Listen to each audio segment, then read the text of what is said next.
சென்னை விமான நிலையம் முதல் கிளாம்பாக்கம் வரையிலான மெட்ரோ ரயில் திட்டம் குறித்து ஆசிய உள்கட்டமைப்பு முதலீட்டு வங்கி அதிகாரிகள் சென்னையில் ஆய்வு செய்தனர். கூடுதல் விவரங்களோடு இணைகிறார் எமது செய்தியாளர் வினீஷ் சரவணன். வணக்கம் வினீஷ், உங்களிடம் இருக்கும் தகவல்களை சொல்லுங்க.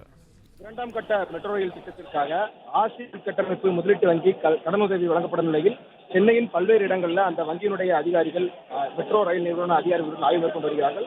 குறிப்பாக விமான நிலையம் கிளாம்பாக்கம் மெட்ரோ 13 மெட்ரோ ரயில் நிலையங்களுடன் பல்லாவரம், குரோம்பேட்டை, தாம்பரம், பெருங்குளத்தூர் வழியாக 15.46 கிலோமீட்டர் தொலைவிற்கு 9,335 கோடி மதிப்பீட்டில் அமைக்கப்பட இருக்கிறது. இந்த பணிகளுக்காக ஒட்டுமொத்தமாக நிதி பங்களிப்பை பொறுத்தவரை தமிழக அரசு 50%, மீதமுள்ள நிதியை மத்திய அரசும் பன்னாட்டு வங்கிகளின் நிதி உதவியுடன் மெட்ரோ ரயில் நிர்வாகம் மேற்கொள்ள இருக்கிறது.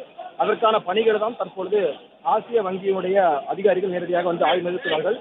ஆசிய வங்கியினுடைய திட்டக்குழு தலைவர் வென்யூ, மூத்த நிதி மேலாண்மையுடைய நிபுணர் ஜெங், திட்ட ஆலோசகர் மூனியூ உட்பட வங்கியினுடைய அதிகாரிகள் 3 பேர் நேரடியாக வந்து ஆய்வு மேற்கொண்டிருக்கிறார்கள்.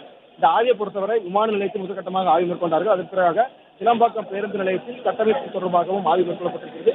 மெட்ரோ ரயில் நிர்வாகத்தினுடைய திட்ட இயக்குநர் அர்ஜுனன் விமான நிலையம் முதல் கிளாம்பாக்கம் மெட்ரோ வரையிலான ரயில் திட்டம் தொடர்பாக சாத்தியக்கூறு அறிக்கைகளும் விரிவான திட்ட அறிக்கையும் வங்கி அதிகாரிகளிடம் எடுத்துரைத்திருந்தார்கள். இந்த ஆய்வுக்கு பிறகு அவர்கள் தங்களுடைய நாடுகளுக்கு சென்று நிதி பங்களிப்பை அளிப்பது தொடர்பாக ஆலோசனை மேற்கொண்ட பின்னர் மெட்ரோ ரயில் திட்டத்திற்காக நிதி பங்களிப்பு வழங்கப்பட இருக்கிறது. நன்றி வினீஷ், உங்கள் தகவல்களுக்கு.